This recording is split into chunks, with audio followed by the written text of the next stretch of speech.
Good evening, campers, dreamers, and babysitters.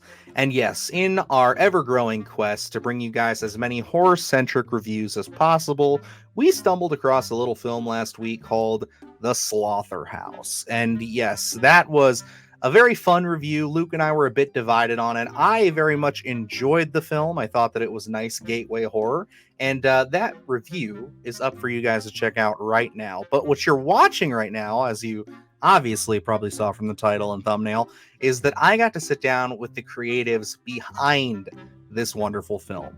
That's right, I got to sit down with not only the director here, but both the writers for Slotherhouse, and that's director Matthew Goodhue and writers Cady Lanigan and Brad Folwer. Yes, we got to sit down and discuss this lovely piece of gateway horror and just really pick their brains for about 20 minutes on what it took to bring a sloth-centric slasher film to the big screen. And yes, if you are not aware of what Slotherhouse is, again, we do have our review up on the channel for you to check out. But the gist of it is that it is a sloth-centric slasher flick, very much in the vein of like a Sorority Row or something on that front. Just a little less hard edge. You know, they kind of pitch this as a gateway horror film, and that's very much what I took away from it. And I enjoyed my time with it. I think a lot of people are going to find this film very fun and very cute. I thought that Alpha was a fantastic practical effect. And yeah, I just really caught myself enjoying this film more so than I think I ever anticipated that I would. And yeah, getting to sit down with these folks and speak with them was an absolute treat. So without further ado, here is my interview with the creatives behind The Slotherhouse. What's going on, guys? Yes, I am here with the creative team and the wild minds behind Slotherhouse. Yes, we have Mr. Matt Goodhue, Cady Lanigan, and Brad Folwer here to speak with us today. How are you folks doing? We're doing good. Doing good over here. Wonderful. Beautiful day. Awesome. Well. Awesome. Great. Yes, I mean, we got about a week till your film hits as of the time of this recording. And I'm sure everything's looking pretty positive. I know the buzz online has been kind of like, what is this? In the year of seeing something like a cocaine bear and then on the other side of the spectrum, a cocaine shark, now we have the Slotherhouse. So I guess my first question to the three of you here is why the sloth? What made you guys go with the sloth as your main antagonist? I thought you were going to ask what drugs. Yeah, right? Alpha takes a lot of Molly in this movie. There we go. No, I love it. Somebody else, go ahead. Jump in. Hello. You guys. Yeah, anytime you guys, any of you can go on this one. This is cool. You guys are the sloth minds. The why of the slothdom. It's more of a why not, I think. I think we'll start there. Yeah, you know, I mean, the origin of it, we're all sloth fans. We know there's a lot of sloth lovers out there in the slothy universe. And we wanted to make a movie for the people, you know? We wanted to make a movie for sloth fans. But ultimately, me and Brad really at the grassroots of it, we've been friends a long time, business partners, creative partners. And he was in Florida talking with a friend, Bob. And Bob and him were just kind of shooting the breeze. And he said, "What's the dumbest thing you can think of?" in his Southern accent. And that was the origin of really where it started in Brad's mind. And then Brad came and pitched me at a coffee shop in LA. We always used to like go back and forth on all these like fun pitch ideas. I was going to move back to Chicago at the time for grad school. And he literally said the title. And I was like, I'm in. I'm 100% in. So that was how we started the journey. Yeah. That's awesome. Yeah. So, Brad, so it kind of seems like this was your little brainchild at first there, and then you got the other two on to develop. So really started. Go ahead. Sorry. Oh, no, I was going to say, so was it something that you always thought of in your mind as a horror comedy? I mean, the concept itself seems like something that is ripe for that. But I mean, was there ever a more serious, like, kind of look at the Slotherhouse? Was there ever a thought in your mind where it's like, yeah, we're going to do like a really dark, twisted movie with a bunch of exotic animals and everything? Well, to be completely honest, I think it first of all, like I look at most horror movies, if you really break them down to what is it, it's like, it's most of them are all ridiculous if you really think about it. Like, Jason Voorhees drowned when he was a kid and grew up as a giant. Absolutely. You know what I mean? And would Chucky exist? I mean, it really would have had the success if it wasn't for the success of Cabbage Patch Kids at the time. I don't know. So I think sloths were sort of in the zeitgeist, and I absolutely love horror movies. So yeah, I mean, Alpha's got a very dark side to her. And the original version of the script really was. I mean, it was Terrifier 2 dark. Oh wow. But that's the thing, you rated bring R, on right? Yeah, if we were lucky. But that's a good part about having a good team. It's like, the creative process really begins with something, and then it evolves. Cady came on board, and she really saw the bigger picture for this thing, which I don't think we'd be in this space if it wasn't for her like adjustment of like who really loves sloths, and let's see if we can make the audience a widest audience we can get. And so we adjusted it, and it just got more fun. It got more fun and more fun and more fun as we started to look actually at the data and how much we could expand this thing. That's awesome. Yeah. And so Matt, how did this come across your desk essentially? When did you get on board in the process? Did you just kind of get pitched the script, or was this something that you were kind of in from the ground floor on with the ideas? Yeah, I saw Cady and Brad were kind of interviewing directors, and a producer friend of mine who worked on this movie gave me the script and was like, I don't know if you're interested at all. It's about a killer sloth. The title is Slotherhouse, and I was like, shit. I don't think I would have ever thought to make a movie like this. But upon reading the screenplay and talking with Cady and Brad, it was like they had put so much work into the ideation of this thing and the world of the movie. And we're talking about, if this was a rated R gory film, I think we can all imagine what that could be. I think I was really drawn to it because it was kind of for a younger crowd, and it was hopefully, could act as a bit of a gateway introduction to horror. Because I don't know, I'm not like seeing a lot of those movies these days, and lots of the horror films I see, they're like very dark and depressing and dealing with grief and trauma, and that stuff's very important. But this was so refreshing to read and really fun on the page, and I just pitched to them and tried to express like, hey, I think I understand what you guys are doing here, and I'm super down. Like, give me a shot. I haven't made a lot of stuff, but I promise I'll work really hard. And luckily, I think nobody else showed up to their interviews, so they had to hire me. That's not true at all. This movie really wouldn't have been the same without Matthew Goodhue really steering the ship. I think one thing, in the beginning when we were interviewing directors, Matt is one of the most hardworking people I've ever worked with, for sure, bar none. I think Brad can echo that. Also being a hard worker, and the way he prepared for the pitch, and his actual pitch was after he got done. After he left, like I talked to Brad, I'm like, did someone tip him off? I'm like, this is exactly like the way that he saw, the shots and just his directorial vision and some of the characters, how he saw that playing into it. It was almost like he just kind of read our minds a bit. Brad, you can, if you want to add to that. Yeah, I would just add also, and not to go on too much, but yeah, I mean, one of the things I was blown away with he literally nailed like all of our comparisons. From the day one, Cady and I we wanted to do basically like really have the elements and the tone of like Happy Death Day meets Mean Girls with like a twist of Gremlins in there, while centering around a really iconic figure. And like literally his deck, I thought he cheated. It's insane. For me, I love truly reading the script, it was like all of that stuff was sort of like I could feel the influences, and not in a way that was ripping anything off. It was just like I could kind of feel those as I read it, and it's, I don't know, it seemed like kind of obvious to me that like, oh yeah, this movie should be this. And I don't know what other people thought, but I was glad we were on the same page. Not the same. Yeah.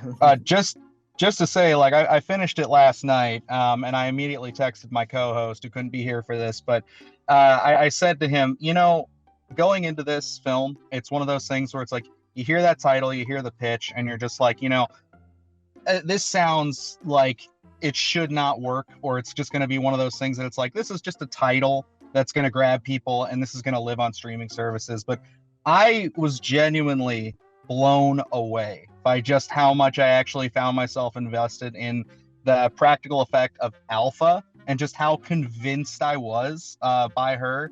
And I gotta know, just like everything from the setup with her is wonderfully written. I love just how, like, you get the opening. I'm not going to spoil anything, obviously, but Please. the opening with her, and then it just evolves, and she just becomes this wonderful character, almost someone that you're excited to root for, kind of like a Jason Voorhees. So I got to know, with that practical effect in mind and just it working so well, was that always the intention? Were you guys always going to go practical? Like, even from the writing standpoint, it was like it has to be practical, or was there a version of this that could have been a CGI sloth? Hopefully not. Yeah, I Those two? mean, Okay. I think that we had a lot of discussions and just were really conflicted about that itself. Ultimately, I think we chose to do practical effects because we really loved just the way that brings a character to life in such a big way.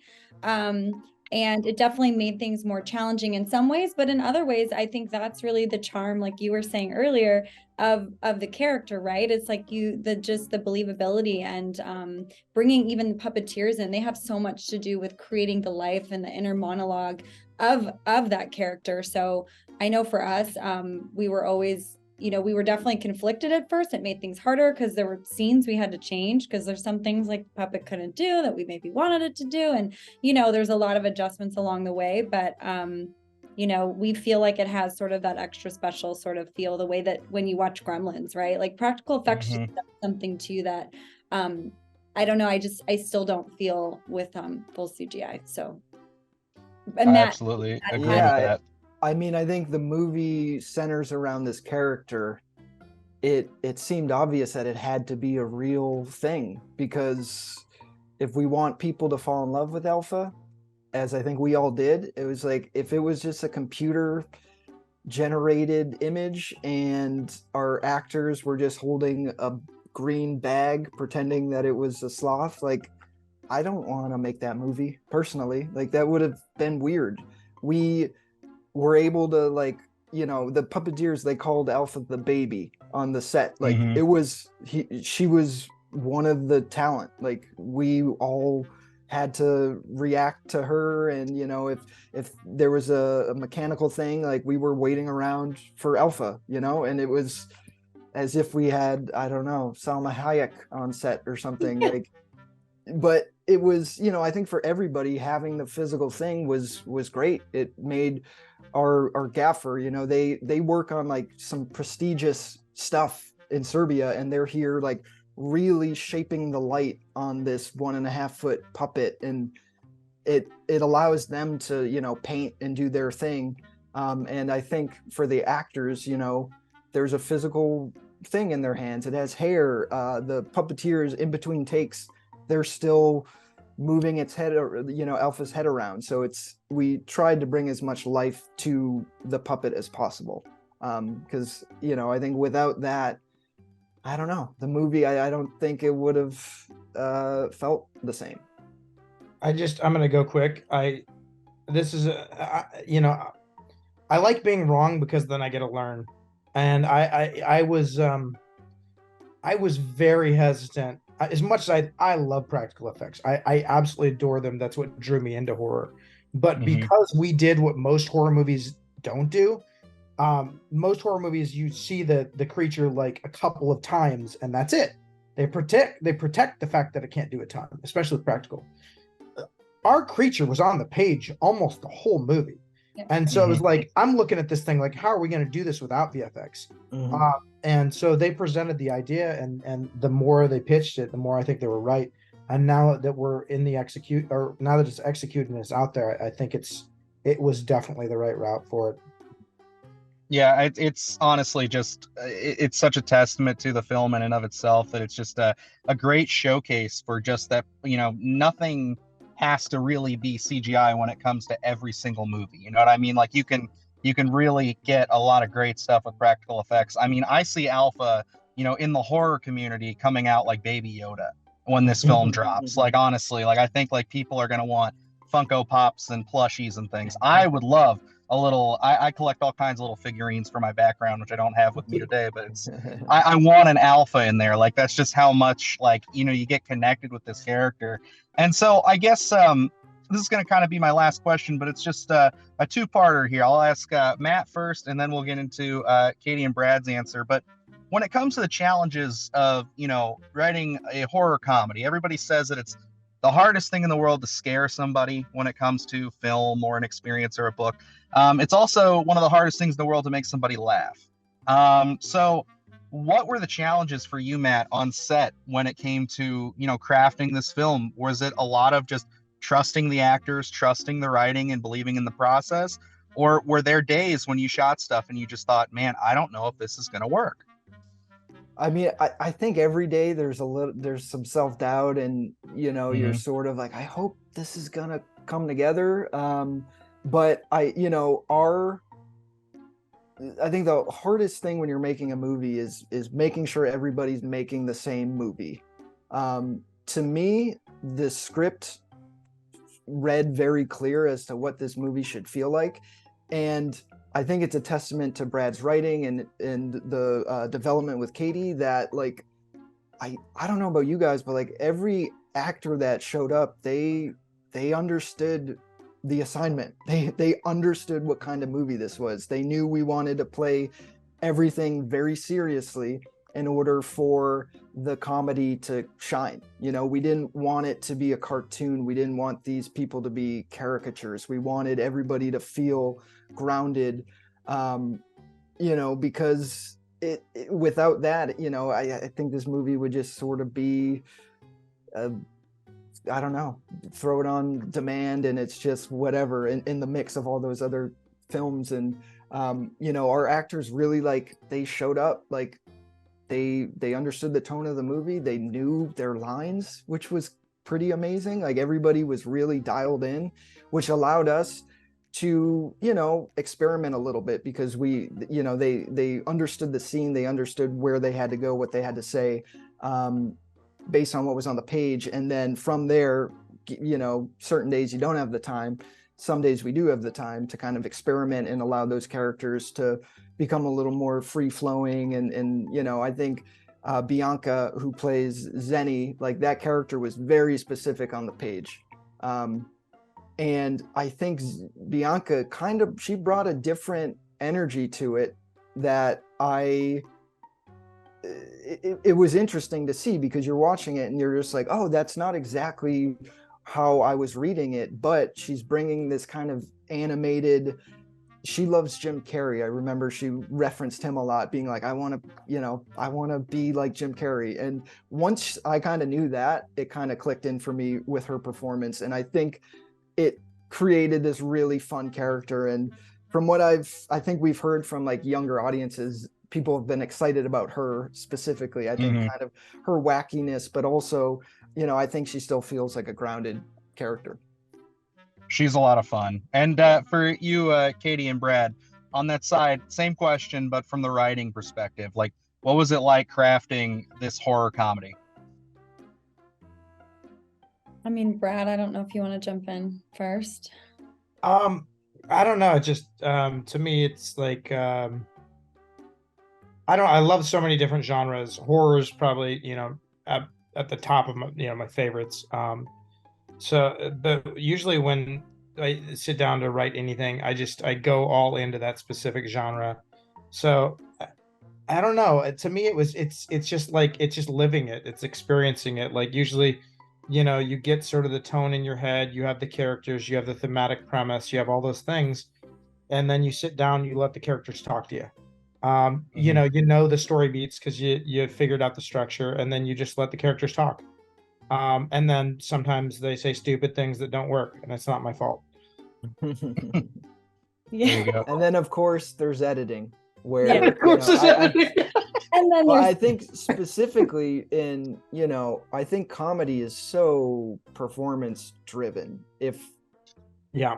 If the performance isn't funny, I can't cut it in a way that it's gonna be funny, Whereas, so that's really performance driven. Kind of, we were looking at this movie as like it's a studio comedy that transitions into this warped horror movie. So the beginning of the movie is sort of, there's a bit more coverage. The pacing is faster. We wanted to kind of get the movie started and like not dilly dally. And as the film progresses and we kind of move into our horror world, it's like the scenes are darker.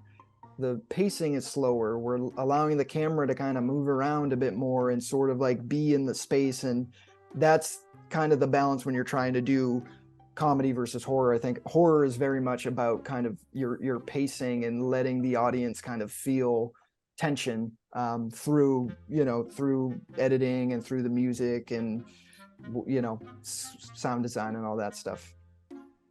Awesome. Alrighty, guys. Well, that's all the time that I have that they've allotted me here, but it was great to talk to all three of you. I really enjoyed this conversation. I enjoyed Slotherhouse.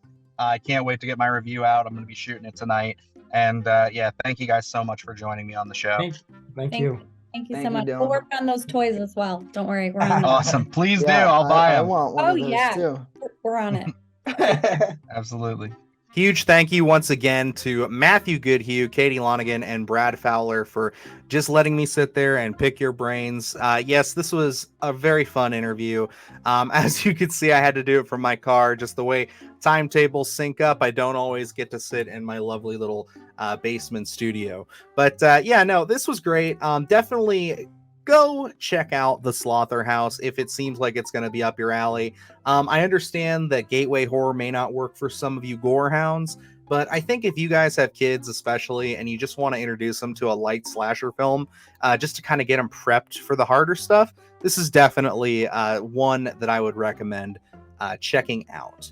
But yeah, guys, that's going to wrap it up here for me on this one. This was a lot of fun. Thank you for sitting here and listening to me gab on with them about it. And we got a lot of great stuff up on the channel right now. Luke just got to cover RoboDoc, which he says is very good. I still, unfortunately, have not seen RoboCop. I know, sin, but I will get there, I promise. And we got a lot of other great stuff on the channel. We did interview the creatives behind the Akron Independent Short Film Festival, in which our film Sycophant is playing at here on September 16th. So if you are in the Akron area and you're not doing anything on the night of September 16th, come out and see us. Come see our film. It's going to be a lot of fun. And we will have that up on the channel here in October. So yeah, guys, that's going to wrap it up here for me. So I guess until next time, I am Dylan Newell. And stay scared.